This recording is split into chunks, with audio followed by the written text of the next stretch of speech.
appreciate you. I do. I do. Ooh, kind of like Kale, who loves orange soda. I do. I do. Ooh, appreciate you. So let's make it happen. The conversation is starting. So if you have not shared, if you have not liked or sent me some hearts, please do so ASAP. So we are talking about, can't really keep it long, growth mindset.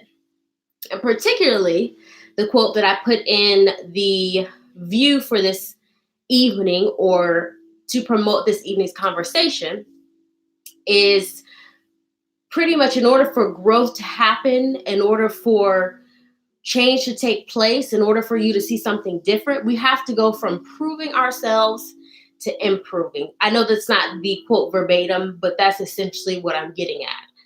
I think a lot of times, if I'm just going to dive in there, we spend a lot of time proving ourselves instead of working towards improving ourselves. And so that is the premise of what I've taken away from the growth mindset.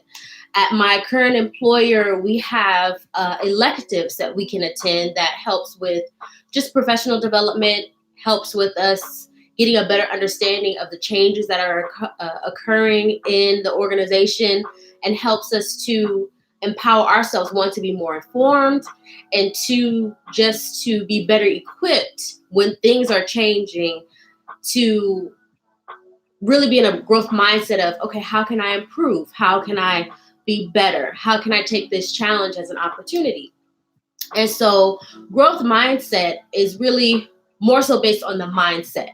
The mindset is really our beliefs, minorly our values, and some other items that we would consider very important to us. But our mindset is our beliefs. And I don't know if you've heard of the idea that if you believe you can, you will. If you believe you can't, you won't. So in more or less ways, your belief will dictate how far along you go or how far along you get in your journey of whatever you're trying to aspire towards. Hey, Kim, welcome to the conversation. And so that is the premise of the mindset portion of growth mindset. So it came about by a psychologist, by Dr. Carol Dweck, that pretty much evaluated on a small scale children. And she gave them a series of puzzles to work through and identified that some students were really, really eager to take on the challenge, whereas others were not. Now, mind you, these were kids when I say students. And so she was trying to figure out like what propels that eagerness for those who see challenge and what is defeating for those who see challenge, because that's the differentiating factor between a growth mindset, in which we're talking about in the umbrella concept. But the growth mindset says, this challenge is going to bring me opportunity. This challenge is going to make me better. This challenge is going to pull something from me that I know will increase my potential to do better. Whereas a fixed mindset says, oh, I'm not even going to try. I don't even care. It's not worth my time. I'm not even going to deal with it. Why? For what? It brings me no value. Like, for what? So that's a fixed mindset. And so Carol Dweck, like I said, examined these children working on these puzzles and was like, wow, this is an interesting concept that she needed to develop further. And so that's what came into the growth mindset. And you will see people like LeBron James quoting this in some of his conversations, with news or like ESPN and some other dominant or predominant folks who have involved themselves or have accepted this growth mindset theory, if you will. So in my try to less than usual look at my notes, one thing about the growth mindset is that it's an evaluator for success and learning. The foundation of growth mindset is based in learning. It's pretty much saying, Are you willing to do what's necessary to get beyond where you're at? And for most people, yeah, I sure am. But sometimes a fixed mindset of what I should be doing, what I could be doing, keeps people stuck in a place that otherwise, if they had a growth mindset, they'd be a lot further along. So I was triggered to think about a scripture that speaks volumes to this concept, and it's Proverbs 23:7. So as a man thinketh, so is he. And it's so very true. And in this concept, the thinking is a combination of the heart and the mind. And I think I talked about this in previous conversations, that when we think about the mind, we have to think beyond of the organ of the brain, which maintains the functionality of our moving, our breathing, or everything else that goes on as far as our organisms.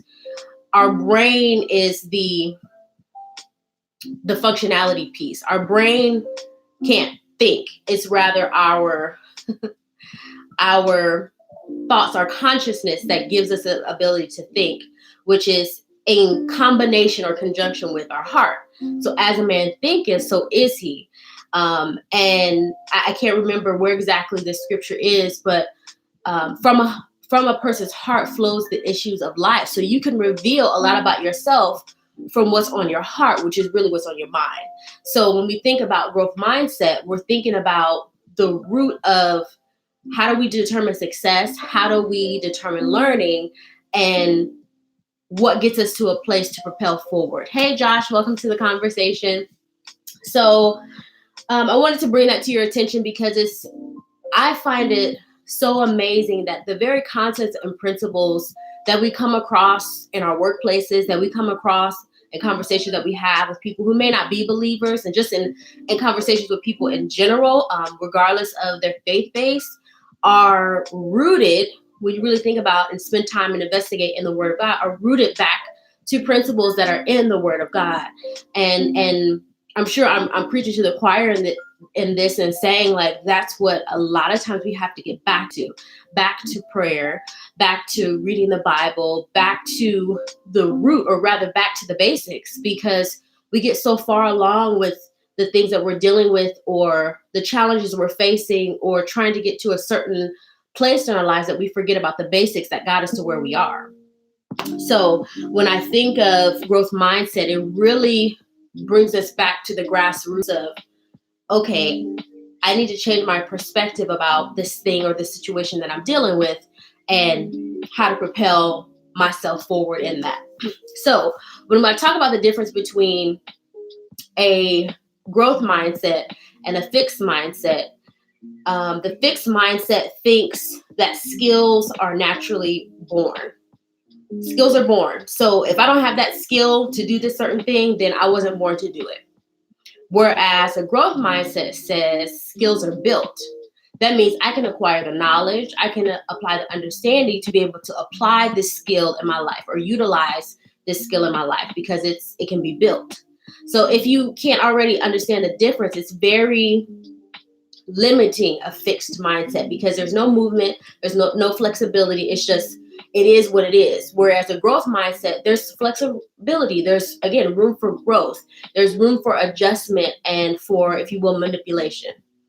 Also, when you get to the fixed mindset, as I stated early on in the conversation, is you're in a state of trying to prove yourself to other people. Every instance is a instance of, I have to make sure that I look good in front of other people. Now, I will say, in certain aspects of my life, because with this growth mindset idea, it's on a spectrum. So it may not be every area in life where you have a fixed or growth mindset, but it may mix and match. Some season it's like, I'm more so growth mindset. I'm willing to change. I'm willing to make a difference. I want to improve. I want to make things better. But then sometimes you get to a place where it's like, I'm tired of things not going right for me. So I'm just going to stay with what I know, be fixed. This is what should happen. This is what I'm going to work with. And this is what I have. No excuse. I'm just going to stick to what I know. And that's that fixed mindset. But when you're constantly in a place of needing approval, I would say, for my own self, I constantly am comparing. I'm constantly, thanks, babe. Welcome to the conversation. I'm constantly trying to see where I fit in. I'm constantly trying to navigate where I'm at so that I can prove myself that I'm worthy, that I'm enough to be a part of this thing. Hey, Marche, welcome to the conversation. I'm trying to evaluate my worth to confirm for my own self that I'm supposed to be here. And when you're constantly in a place of proving yourself, you really can't think about anything other than yourself. It's kind of a narcissistic, very selfish, very self-absorbed space that you don't give yourself an opportunity to think about other people. So your ability to grow, to change, to evolve is very, very limited. However, if you're in a growth mindset, then you're looking to improve. You're looking to be better. You're looking to seek for more opportunity. You're not trying to avoid instances of challenge or say, nah, it's not worth my time or effort. Now, I know there are instances and things in life that would cause us to think that way, but you also have to think, would I be trying to prove myself in this space where I don't want to put any effort, or am I trying to improve? And if you're trying to improve, then you're going to see how you benefit and then how the next person benefits and how you can grow and flourish in this area. And so to be more in detail, as I was saying, oh, I don't know what happened on Facebook, but it cut off. That's not good, y'all. Interesting. Okay, we're going to start this all over again. All right, technical issues. I'm so sorry. Don't know what happened, but we're going to move right along as if nothing happened. So when I was talking about the difference between a growth mindset and a fixed mindset, you have to think where the basic characteristics. So I was watching this video by, I forget his name, Trevin. Yeah, I was watching this video on growth mindset, and I can put the link in. Just remind me, just send me something to remind me. Welcome back. So sorry, not sure what happened. Welcome back. Thank you for coming back in. So when you think of the characteristics of growth mindset or the concept of growth mindset, it is based around beliefs, as I mentioned before, as well as focus. And then there are key ingredients to those elements being activated in a person's ability to have a fixed mindset or growth, or not necessarily ability, with a person's ability to have a growth mindset, or if they plan to maintain in a fixed mindset. So again, belief and focus. And as I said before, as a man thinketh, that belief is always stuck with you. And I will admit personally, my belief or lack thereof keeps me in a stuck place. I will tell you, I have made so many efforts to improve, and I don't want to use improve, be fixed, that I put myself in a fixed situation where my belief is so firm because of experiences. I mean, where do our beliefs derive from? They derive from experiences. They derive from exposure to certain things. So what is my belief rooted in? What is my belief grounded in? If my experience confirms my belief, I'm going to operate as such. If, for example, my past made me think that I wasn't good enough, that I didn't meet the mark, I didn't deserve anything, then that's the belief or the frame of mind that I'm going to operate from. Is that good? No, but that's more of a fixed mindset, because there are things that I should be doing, I could be doing. If this wasn't in my way, I would have kind of mindset. And so again, back to belief. You have to be willing to change, if you will, your belief system to really reevaluate, okay, this is something that is worth my attention that needs to be addressed. And so belief and focus. And sometimes you have to change your focus, shift your focus from self to others, from self to something different, because that way you'll get out of that fixed mentality of it's all about me. I'm trying to prove myself and make sure I look well, or that I'm doing well. I'm going to stay in this safe place without risk, so that nobody sees that I have issues, that I have things that I'm dealing with, that I have struggles. And that's what the proving piece is all about. Like, if you feel like you have to prove yourself, you need to reevaluate why you're in a space, why you're in an environment, why you're in a job, while you're in ministry. If you feel like you're constantly putting on a show to prove yourself, you need to reevaluate, why am I doing this? Am I doing this, let's just say, in ministry for God's glory, because I want to be better, I want to be used by God, I want to be an empty shell and an empty vessel for God to pour into me, so I can give from my overflow? Or am I just putting on the front so that I can prove that I am anointed? I can prove that I can preach. I can prove that I can teach. Because if you're coming from that space, you're not allowing God to pour into you and to work through you like He's intended to do with you. So when you're in a fixed mindset and you're thinking about effort, you say, what's the point? What's the value? What's contributing? And I'm smiling because between me and y'all, I was journaling, and I've been trying to get back into journaling. And I started writing in my notebook on last Sunday, and I'm just writing stuff, and things weren't coming to mind. Now, granted, I always have stuff going on in my head. I'm praying for focus and for clarity, but I always have stuff because I have plans. I want to think out strategies. I want to think out things that I want to make better for other people, but I constantly am in my head. So I'm like, okay, I'm going to put this on the paper so I can just get it out of my head. I didn't seem to have the words, of course, when I tried to get it out of my head. But at the end of my statement and what I did write, I wrote, what's the point? When you have a fixed mindset, my goodness, I'm thinking about myself. When you have a fixed mindset, that's always going to be the effort or lack thereof. You're not going to contribute to any effort because you're stuck in, well, since I wasn't born this way, I'm not going to put the effort to making a change or to do better. When people in a fixed mindset think about challenge, they avoid it. They don't want anything to do with it because it's going to pull them out of their comfort zone. It's going to pull them into a space and a place that they're not comfortable in. It's like, no, I do not want to be challenged. I do not want to be stretched. That's somebody in a fixed mindset.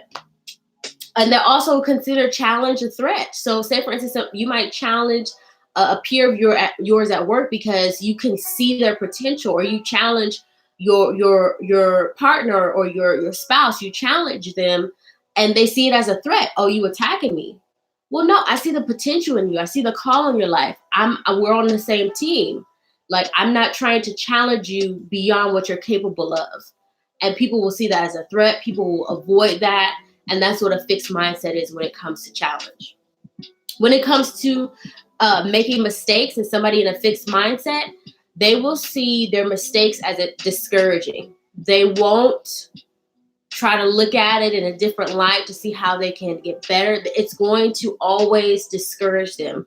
They're easily defeated. They I guess to get deeper, it's like a depressive state of mind. Hi, Reese, welcome to the conversation.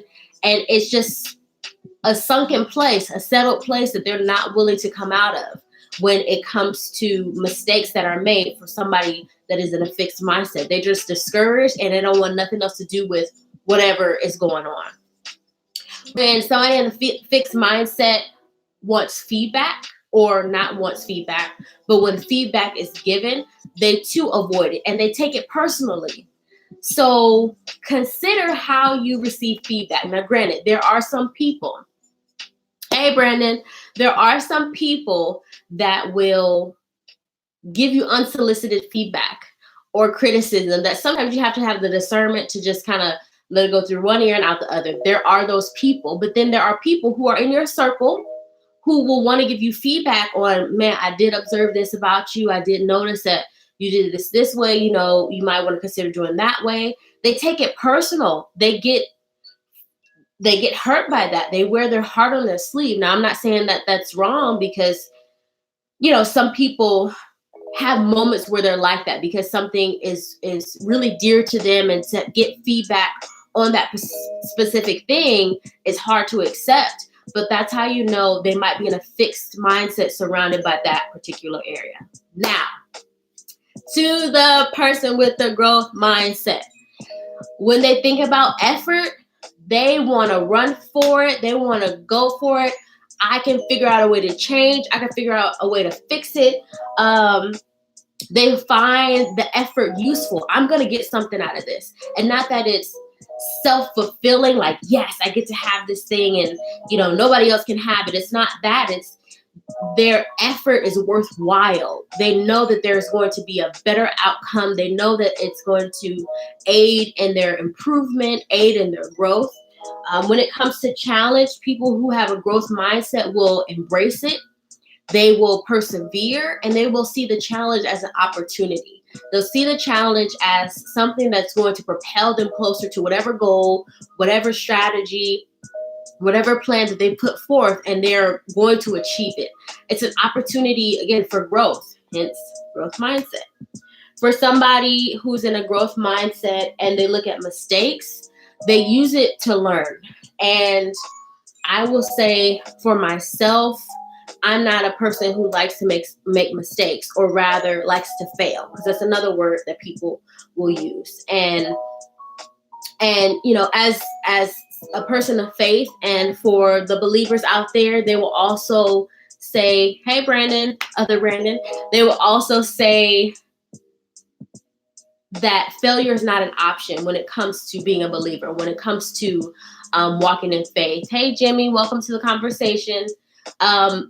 And when the perception of, yes, failure is not an option, when that comes into play, okay, I can see that. God does not intend for us to fail or for us to fall short. But in our humanness, it happens because sometimes we're not walking in line and in step with God. So those instances we do fail or we fall, but God doesn't leave us there.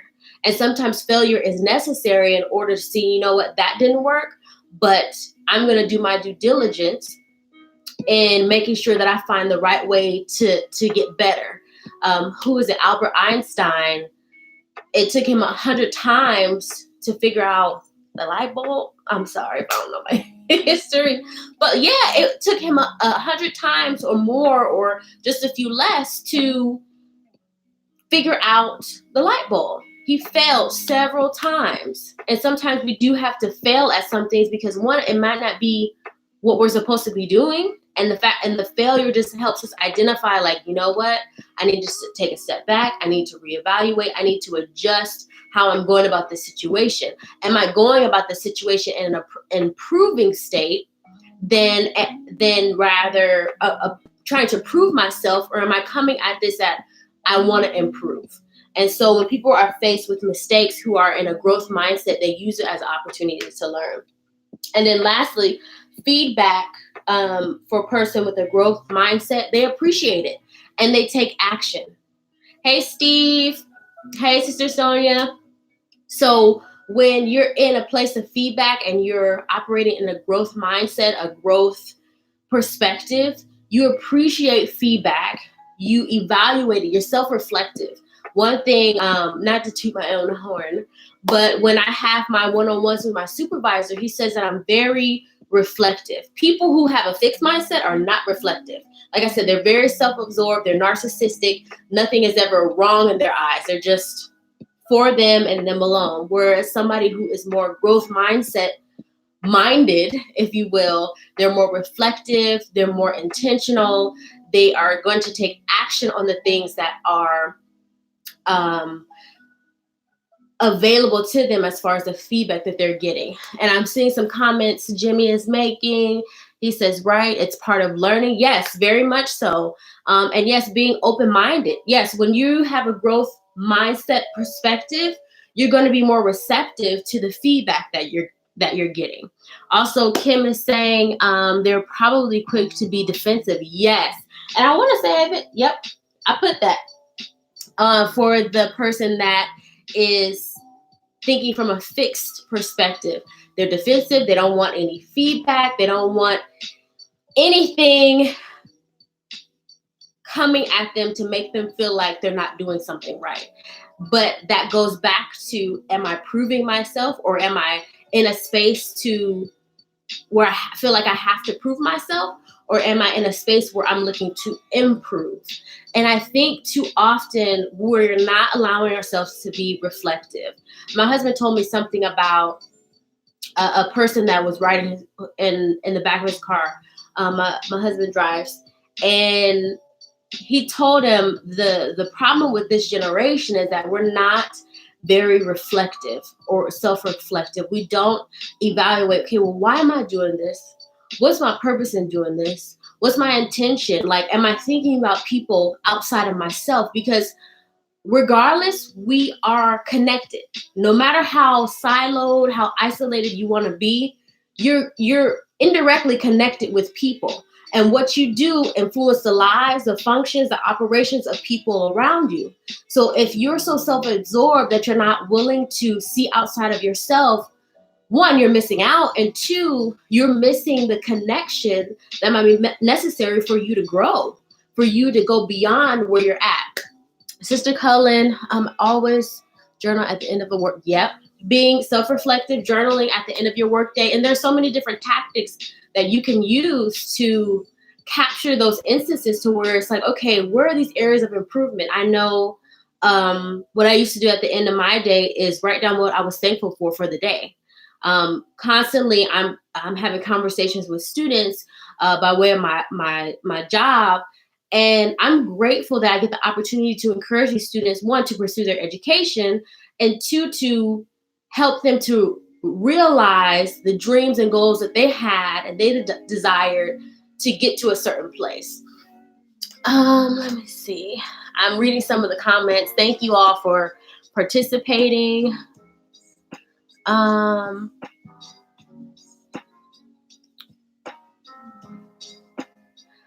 know if this comment was me. Oh.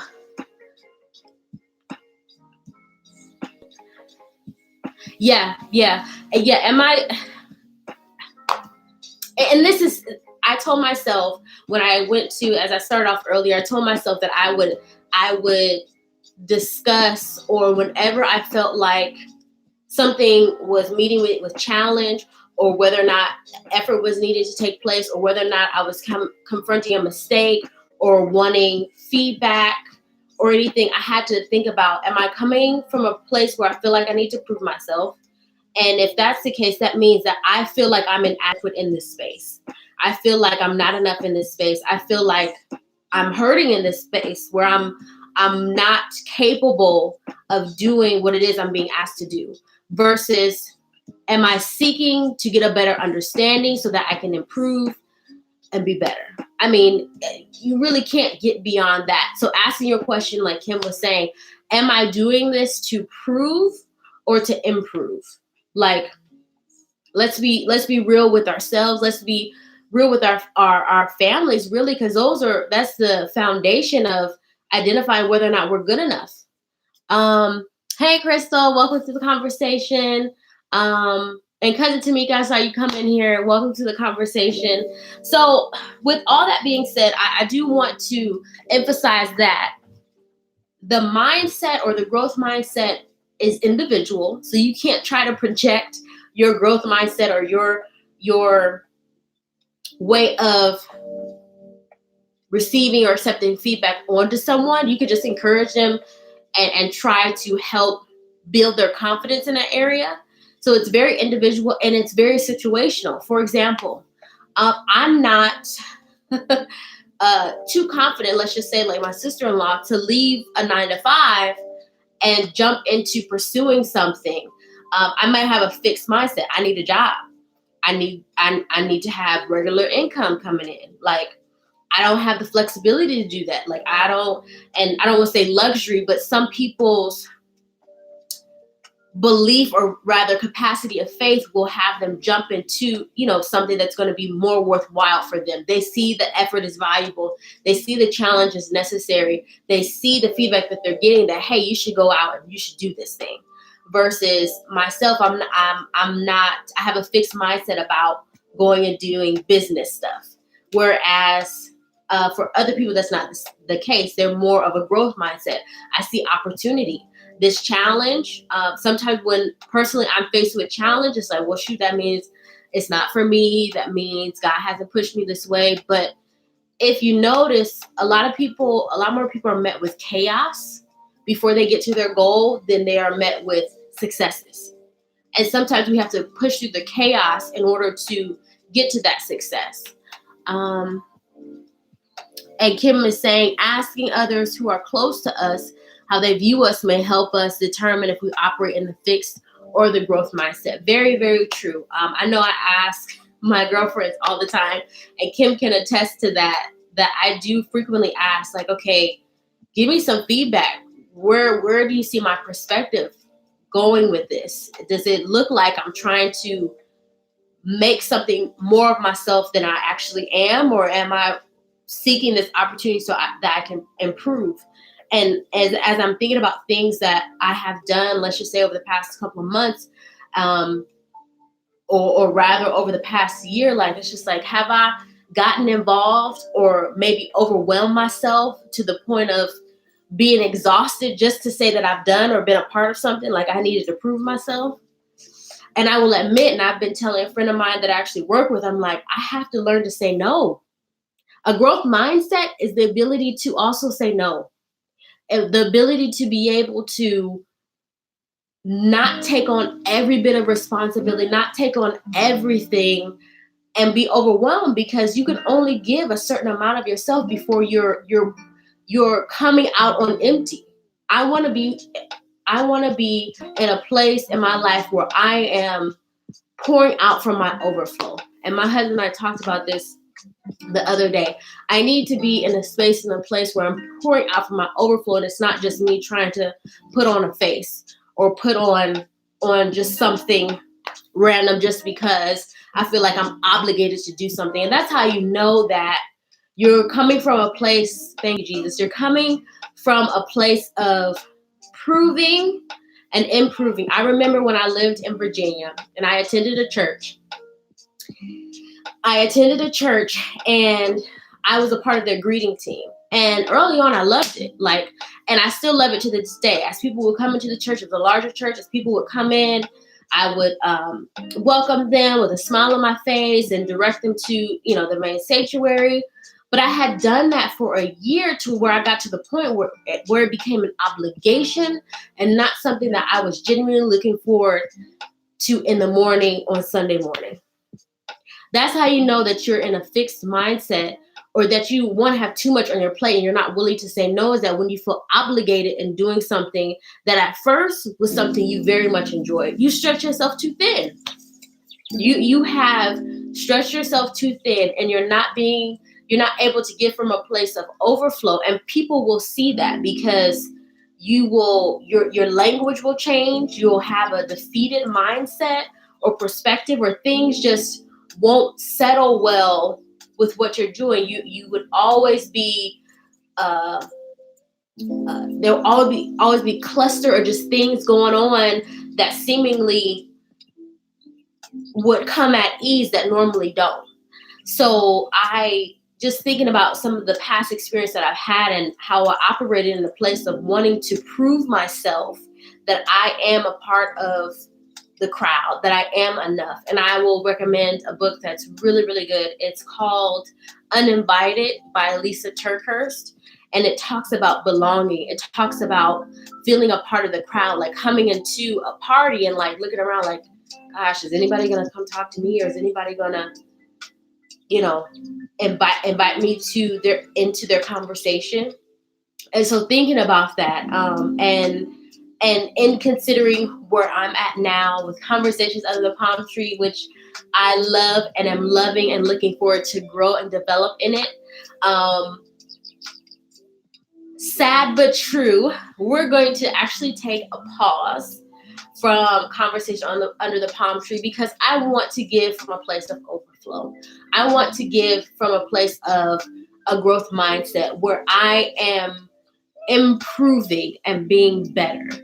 And not say that that process has not evolved over time, but I don't want to be here where I feel like I have to prove myself. And I'm not saying that that is the case, but there, I believe, is so much more that can happen. And this can be so much better and can be improved so much more, that I think this is a perfect opportunity to take a short break, just to reevaluate things, how I can grow with you all as you all are a part of the conversation.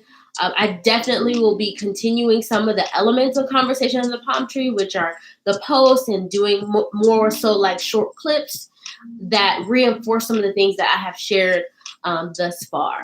But it has come to that time and place that we are ending the conversation, not forever, but just for a short time. And I will likely be coming back that mid-April timeframe, with more new, better growth, improvement types of conversations, with the hopes that you all continue to be a part. Thank you so much for all of your comments, for all of your feedback. I truly, truly appreciate you all being a part of the conversation and sharing. It has been a pleasure chatting with you on this evening, and we will be tuning back in mid-April to continue the conversation. In the meantime, please don't be afraid to continue to share the videos. Also, don't forget to subscribe to my channel on YouTube, Conversation Under the Palm Tree. Also, if you want to share some ideas, some feedback, I am open and I am receptive to some feedback as well. Please don't be afraid to do that. Again, I look forward to extending conversations even beyond this point. So if you have more questions or want more feedback, not more feedback, but more questions about growth mindset, feel free. And like I said, I will link that video that was very good, very self-explanatory in there, so that you can get more details on it. Again, I thank you all for this evening. Peace, peace, peace. You already know it's going to be a challenge of me closing this thing out. But have a wonderful evening. Oh, see? Challenges already. All right, peeps on YouTube. Thank you for watching that one person. I appreciate you every time. Have a good night. Yes, end it.